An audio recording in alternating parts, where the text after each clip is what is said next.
औज़ुबिल्लाहिमिनश्शैतानिर्रजीम बिस्मिल्लाहिर्रहमानिर्रहीम। अस्सलाम वालेकुम नाज़रीन, आप देख रहे हैं प्रोग्राम आज़ कश्मीर। मैं हूँ आपका मेज़बान मोहम्मद हुसैन खान। मेरे साथ आज के प्रोग्राम में अब्दुल राफ़िया रसूल साहब हैं। राफ़िया साहब इस वक्त दुनिया के बेशतर ममालिक कोरोना वायरस की वजह से लॉकडाउन के शिकार हैं। हम देख रहे हैं कि दुनिया की मईशत जो है वो दिन ब दिन सुकड़ रही है, यानी रिसेशन का शिकार है। तो अगर गौर से देखा जाए तो तमाम ममालिक इस वबा की ज़द में हैं, लेकिन हमने देखा है कि बाज़ लोगों के मुख्तलिफ आरा हैं। बाज़ लोगों का ख्याल है कि ये वबा जो है ये अल्लाह ताला की तरफ से मुसलमानों के लिए आजमाइश है और गैर मुस्लिमों के लिए ये अजाब है अल्लाह ताला की तरफ से। तो आपके ख्याल में ये कहाँ तक दुरुस्त है, ये मतलब ख्याल? बिस्मिल्लाहिर्रहमानिर्रहीम। यकीनन ऐसा ही है कि लगभग 200 ममालिक जो दुनिया के हैं वो सारे के सारे इस मुहलिक मर्ज़ और इस मुहलिक वबा के शिकार हैं और बहुत ज़्यादा अमवात हुई हैं। एक सवाल ज़रूर बनता है, आप देखिए कि जब हम कुरान खोलते हैं, जब हम कुरान का मुताला करते हैं, जब हम कुरान पढ़ते हैं तो अल्लाह तबारक व तआला पूरी तरह हमें समझा रहा है और हमें अल्लाह ताला आगाह कर रहा है अपनी आयात से, अपने कलाम से पिछली अक़वाम के वाक़ात बताते हुए। ऐसा ही महसूस हो रहा है कि उम्मत मुस्लिमा जो आज तक अभी तक जब हम ये गुफ्तगू कर रहे हैं इस मर्ज़ की उस तरह शिकार नहीं हुई जिस तरह गैर मुस्लिम अक़वाम हुए, बिलखुसूस यूरोप। इसमें यकीनन हमारे लिए, उम्मत मुस्लिमा के लिए अल्लाह तबारक व तआला एक मौका फराहम कर रहा है, अल्लाह ताला एक डील दे रहा है। अल्लाह तबारक व तआला हमें संभलने और पलटने का मौका फराहम कर रहा है। अवाम को अगर उन्होंने मजमूई तौर कोई गुनाह किया होगा उस हवाले से मजमूई तौबा करनी है और अगर इनफरादी गुनाह है तो इनफरादी तौबा करनी है। दोनों सूरतों में उम्मत मुस्लिमा तौबा करे, वापस पलट आए तो शायद अल्लाह ताला इस उम्मत मुस्लिमा पर रहम फरमाएगा। क्योंकि कुरान में सूरह यूनुस में हज़रत यूनुस अलैहिस्सलाम के वाक़े को, उनकी कौम के वाक़े को अल्लाह ताला जब बयान करता है तो वो हमारे लिए रहनुमाई है। रहा सवाल जो गैर मुस्लिम अक़वाम है उनके लिए तो मामला ही मुख्तलिफ है। यकीनन उनके लिए अजाब है और शदीद अजाब है जो हम देख भी रहे हैं। 2-3 चीज़ें मैं बयान करूँ, आपका प्रोग्राम जो मकसद होता है। मसलन वो खंजीर खाते हैं जबकि अल्लाह ताला ने हराम किया है, वो अभी तक खंजीर ही खाते हैं। वो शराब पीते हैं जबकि अल्लाह ताला ने हराम किया है, वो अभी तक शराब पीते हैं। उनके ज़ुल्म मर्द का बेमुहाबा इख्तिलात है और जानवरों की तरह वो ज़िंदगी बसर करते हैं। तो जो अल्लाह ताला ने मना किया है, जिससे अल्लाह ताला ने रोका है, और भी बहुत सारी चीज़ें जिनसे अल्लाह ताला ने मना किया है, लेकिन अहले मगरिब उन ममनू चीज़ों, उन हराम करदा चीज़ों को इख्तियार करते हैं और जानबूझकर इख्तियार करते हैं। तो अल्लाह हुक्मुल हाकिमीन की तरफ से जब कोड़ा बरसता है फिर उन लोगों पर शदीद कोड़ा बरसता है जो अल्लाह ताला के हुदूद का कोई पास लिहाज न रखते हैं। अच्छा राफ़िया साहब, अगर हम मकबूजा कश्मीर की बात करें तो वहाँ पर भी कोरोना वायरस की वबा जो है ना बहुत ज़्यादा फैली हुई है। तो एक तरफ हम देखते हैं कि कश्मीरी इस वायरस की वजह से बहुत ज़्यादा खौफज़दा है, तो दूसरी तरफ से हिंदुस्तान की रियासती दहशतगर्दी जारी है। हाल ही में वहाँ पे सहाफ़ियों को गिरफ्तार किया गया और सोशल मीडिया पर कदगनें लगाई गई हैं और मुख्तलिफ हीले बहानों से कश्मीरियों को तंग किया जा रहा है, उन्हें अताब का शिकार बनाया जा रहा है। तो इस सूरत हाल में क्या कश्मीरी इस वायरस का मुकाबला करें या हिंदुस्तान की रियासती दहशतगर्दी का? आपका क्या मानना है? देखिए, जो हाल ही में जिसकी तरफ आपने इशारा किया, एक सहाफ़िया है श्रीनगर की मसरत जहरा, اس کے خلاف ایک کیس درج کیا گیا ہے، اور اس کیس کے درج کرنے میں یہ چیز سامنے لائی گئی کہ یہ خاتون جرنلسٹ، اس نے اپنی وال پر، اپنے سوشل میڈیا پر کچھ ایسی پوسٹیں شیئر کی اور ایک سٹوری بھی شیئر کی جس کے ذریعے سے نوجوان کشمیر کو یہ موقع مل رہا ہے کہ وہ مسلح ہو کر ہندوستان قابض کے خلاف جدوجہد آزادی میں شامل ہو جائے۔ یہ انڈیا کہہ رہا ہے اور اس کی انٹیلیجنس کہہ رہی ہے اور مقامی گورنر انتظامیہ کہہ رہی ہے۔ اصل میں واقعہ یہ ہے، چند دن پہلے مسرت زہرا جو ایک نوجوان صحافیہ ہے، وہ سری نگر کے ملک دوسرے ضلع میں گاندربل میں گئیں اور خواتین کشمیر کے حوالے سے وہ ایک سٹوری بنانا چاہتی تھی، لکھ رہی تھی، اور اس نے، اس صحافیہ نے گاندربل میں ایک ایسی خاتون سے انٹرویو کیا جن کے شوہر قابض بھارتی فوج کی سفاکیت کے شکار ہوئے، شہید ہوئے۔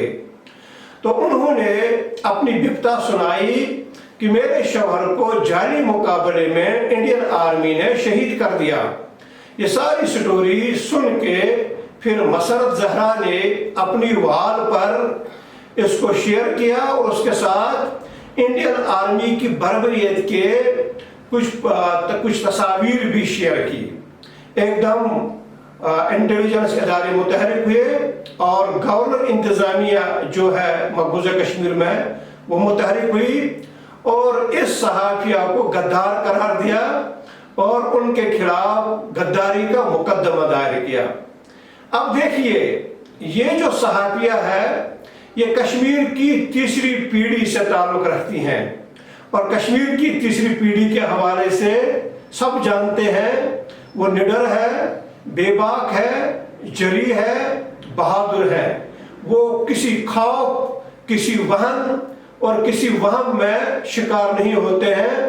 خوف، وہن اور وہم یہ رگیں ان سے کٹ چکی ہیں کب کی، کیونکہ انہوں نے، اس تیسری پیڑھی نے ایسے ماحول میں جنم لیا جہاں بھارت نے مسلمانوں نے کشمیر کی خون کی ندیاں بہائی۔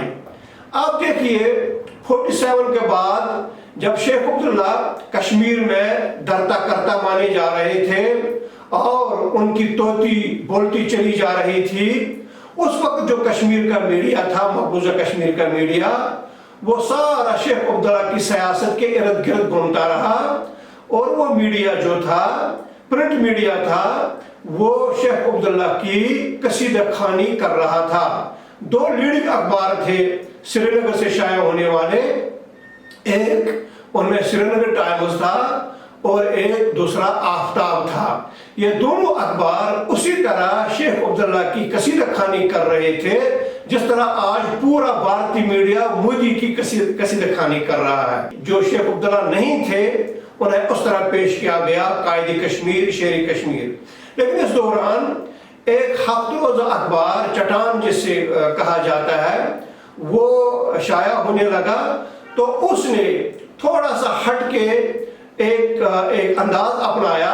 وہ انداز یہ تھا کہ شیخ عبداللہ کے بجائے اس نے مرحوم عبدالغنی لون کو پیش کیا کہ یہ قائد کشمیر ہیں، لیکن اس وقت مرحوم عبدالغنی لون صاحب بھارتی سائے میں سیاست کر رہے تھے، تو اخبار چونکہ ان کو پیش کر رہا تھا قائد کشمیر اور شیخ عبداللہ کا نیگیٹ کر رہا تھا، ان کی پالیسیوں کا نیگیٹ کر رہا تھا، اور چٹان کو پذیرائی ملی۔ لیکن چٹان نے آزادی کی تحریک شروع کرنے کے حوالے سے کوئی رہنمائی کشمیری قوم کی نہیں کی۔ معاملہ چلتا گیا۔ اس دوران جماعت اسلامی کا ایک ہفتہ روزہ اخبار اذان جو تھا وہ یقیناً اہل کشمیر، اسلامی کشمیر کی رہنمائی بھی کر رہا تھا، رہبری بھی کر رہا تھا، اور انہیں نظریات کے حوالے سے ان کا وہ آرگن تھا۔ جو قلمکار سری نگر کے اخبارات میں تحریک کے حوالے سے لکھتے رہے، اس ناچیز کو بھی یہ شرف حاصل ہے۔ تو اس دوران پھر بھارت نے ایک دفعہ پھر بہت ظلم اور جبر کے ذریعے سے اخبارات کو خاموش کرایا، بعض अखबारात डर की वजह से खुद खामोश हो गए, लेकिन चंद एक लोग जरूर मौजूद थे नौजवान, जिसमें ये मसरत जहरा भी है। इन्होंने आवाज को बुलंद रखा, उन्होंने सदा को जारी रखा और उन्होंने अपनी आवाज को दुनिया तक पहुंचाने की कोशिश की। नतीजतन ये तो हदफ बनते रहते हैं, लेकिन याद रखें इस कोरोना वायरस से एक तरफ कश्मीर लड़ रहे हैं जिस तरह आपने फरमाया, लेकिन दूसरी तरफ वो मोदी वायरस से भी लड़ेंगे बदस्तूर, और तारीख में अपना नाम जिंदा रखेंगे और मोतबर बनाते रहेंगे। ये जिंदा कौमों का शिवा है। जिस तरह आपने अभी फरमाया मोदी वायरस के हवाले से, राफिज साहब, अगर हम मिडल ईस्ट की बात करें, मशरिक वस्ता की, तो वहाँ पे एक नई डेवलपमेंट शुरू हुई है। जो लोग, जो अरबी हजरात, जो शयूख कभी भी कश्मीर के हवाले से लब कुशाई नहीं करते थे, आज वो भारत के खिलाफ अच्छे मौसर तरीके से आवाज़ बुलंद कर रहे हैं। जिस तरह भारत कश्मीर से लेकर इंडिया तक जितने भी जो भी मुसलमान हैं उनके खिलाफ जो कार्रवाइयाँ हो रही हैं, मुसलमानों को तंग किया जा रहा है, उनको मारा जा रहा है, तो आपके ख्याल में ये अचानक तब्दीली कैसे मुमकिन हुई? तो कैसे इन लोगों ने जो है ना अचानक ही बोलना शुरू किया है? मैं समझता हूँ ये पायदार सिलसिला नहीं है। अगरचे आप फरमा रहे हैं कि उन्होंने कुछ इक़दाम उठाए हैं और भारत की आंखों में आंखें डालने की कोशिश की, मैं समझता हूँ एक आर्जी सिलसिला है। अरबों में वो दमखम, वो तनतना नहीं रहा जो दमखम और तनतना हमारे असलाफ का शेवा रहा, अरबियों का शेवा रहा। ये अरब जो आज के हैं ना जी, खुसूसन हुक्मरान अरब, ये अंदर से खोखले हो चुके हैं। आप देखिए यूएई मुत्तहिदा अरब अमारात ने मोदी को मुत्तहिदा अरब अमारात बुलाकर एक मंदिर बना कर दिया और बहुत बड़ी लैंड उसके लिए मुख्तस कर दी। न सिर्फ लैंड मुख्तस कर दी, बल्कि जितने अखराजात उस बड़े मंदिर पर आए वो अखराजात भी मुत्तहिदा अरब अमारात के हुक्मरानों को, मोदी को दिए। एक तरफ ये सूरत हाल, दूसरी तरफ ये सूरत हाल जो हमारा मरकज मंबा हिजाज है, वहां का वली अहद अब वो चीजें कर रहा है जो मगरिब ने किए हैं वो इक़दाम, और मगरिब तबाह हुआ है। और मोहम्मद बिन सलमान उसी ट्रैक पर है जिस ट्रैक पर मगरिब चलकर तबाह और बर्बाद हुआ, अखलाकी तौर पर भी, अकीदती तौर पर भी, ईमानी तौर पर भी, हर सतह पर।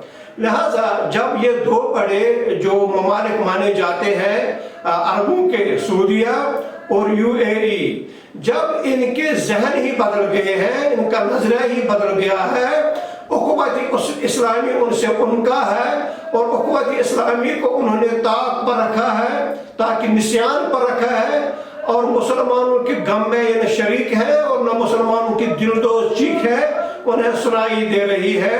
कश्मीर से फलस्तीन तक जो चीख है और जो सलासिल का शोर है, उन सलासिल का शोर, उन दिलदोज चीखों से इनके दिल पर, इनके पत्थर दिल पर कोई असर नहीं होता है। और उन्होंने हमेशा, हमने 30 सालों में देखा आज़ादी कश्मीर की जो तहरीक है, इन 30 सालों में देखा किसी भी अरब मुल्क ने कश्मीरियों की बरमला हिमायत नहीं की, अल्लाह रकम इसके कि भारत की हिमायत कर दी।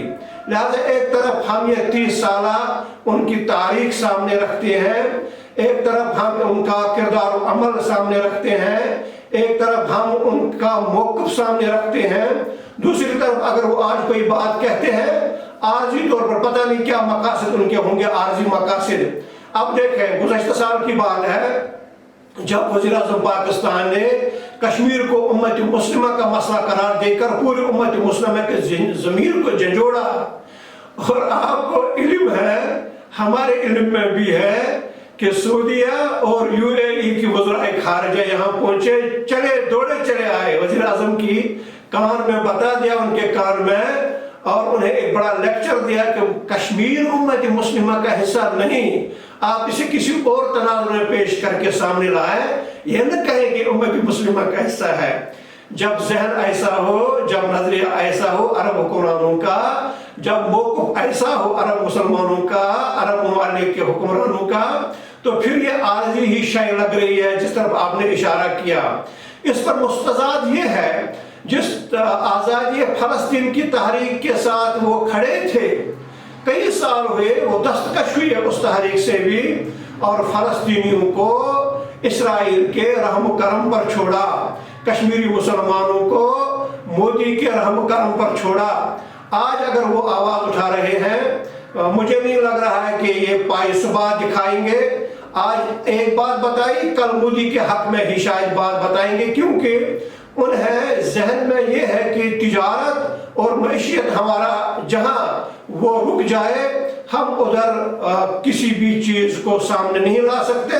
ہم ان تمام رکاوٹوں کو عبور کر کے ہندوستان کے ساتھ تجارتی مفاد کو فروغ دیں گے اور اولویت دیں گے. لیکن رافی صاحب، ابھی چونکہ تجارت کا بیڑا ہی غرق ہو گیا پوری دنیا میں، ہو سکتا ہے وقت کے ساتھ ساتھ ان کے موقف میں کوئی تبدیلی آ گئی ہو. اس حوالے سے آپ کا کیا کہنا ہے؟ خدا کرے اور آپ کی نیک دعائیں اللہ تعالیٰ قبول کرے.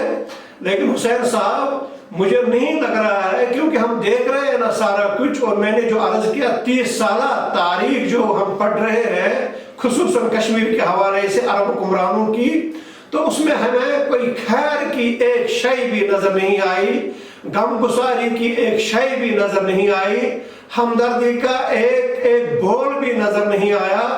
وہ جب بولے اور ان کے بولنے سے ہندوستان کو تقویت ملی، اس کی جبر کو فروغ ملا، اور اس کی بربریت اسے جاری رہی، نہ کہ کشمیریوں پر بربریت ہندوستان کی کم ہوئی. لہٰذا اگرچہ آپ فرما رہے ہیں کہ معیشت اس وقت دڑام گر چکی ہے اور ختم ہو چکی ہے، لیکن ان عرب حکمرانوں کے ذہن میں یہ بھی ہے کہ کل کلاں یہ پھر وہی صورتحال بن پائے گی، اور ہماری بڑی منڈی انڈیا ہے، تو وہ نہیں انڈیا کو ناراض کریں گے، کیونکہ انہوں نے اللہ کو چھوڑ کے، اللہ کے احکامات کو چھوڑ کے، اسلامی اخوت کو چھوڑ کے، رسول اللہ صلی اللہ علیہ وسلم کے ارشادات اخوت کو چھوڑ کے ہندوستان کو اپنے ممالک میں مندر بنا دیے. تو ہم کیا توقع رکھیں گے کہ وہ یہ جو آج کچھ باتیں انہوں نے کہی ہیں یا ان کے میڈیا سے کچھ باتیں سامنے آئے ہیں، وہ ان باتوں کو کیری آن کریں گے، آگے بڑھائیں گے؟ مجھے نہیں لگ رہا ہے. اس حوالے سے میں آخری بات یہ عرض کرنا چاہتا ہوں، جو آپ نے پہلا سوال کیا کہ یورپ یا غیر مسلم اقوام پٹ رہے ہیں اس عذاب کی وجہ سے، کورونا کے عذاب کی وجہ سے، اس وبا کی وجہ سے مسلمانوں کو نقصان کم ہوا. لیکن میں ایک اہم چیز ایڈ کرنا چاہتا ہوں آپ کے اس پروگرام میں. ایک مومن 10 دفعہ نہیں 100 مرتبہ مر جاتا ہے جب اس کی نظریں حرمین شریفین پر پڑ جاتی ہیں، جب اس کی نظر اپنی مقامی مسجد پر پڑتی ہے. نہ وہ مسجد جا سکتا ہے نماز پنجگانہ ادا کرنے کے لیے، مر جاتا ہے، 100 مرتبہ مر جاتا ہے. اور جب خانہ کعبہ کا طواف رکا ہوا وہ دیکھتا ہے، کئی مہینے ہو گئے، 100 مرتبہ وہ مرتا ہے. جب روض رسول پر کوئی درود سلام کہنے والا کسی کو نہیں دیکھتا ہے، 100 مرتبہ وہ مرتا ہے. لہذا اس تناظر میں اگر اسلامی نقطہ نظر سے ہم کریں گے بات، اس تناظر میں نقصان ہمارا بھی بہت زیادہ ہو رہا ہے، اور اس میں ہمارے اعمال ہیں، اور اس میں ہمارے حکمرانوں کے اعمال شامل ہیں، اور اس میں خصوصاً عرب حکمرانوں کے اعمال شامل ہیں، جنہیں اللہ تعالیٰ کہتا ہے آپ ان چیزوں کی طرف چلے گئے ہیں جن کو میں نے منع کیا تھا، اب دفع ہو جاؤ، اب میری طرف کیوں آ رہے ہو؟ اس تذبذب کی کیفیت میں آپ میری طرف نہ آئے.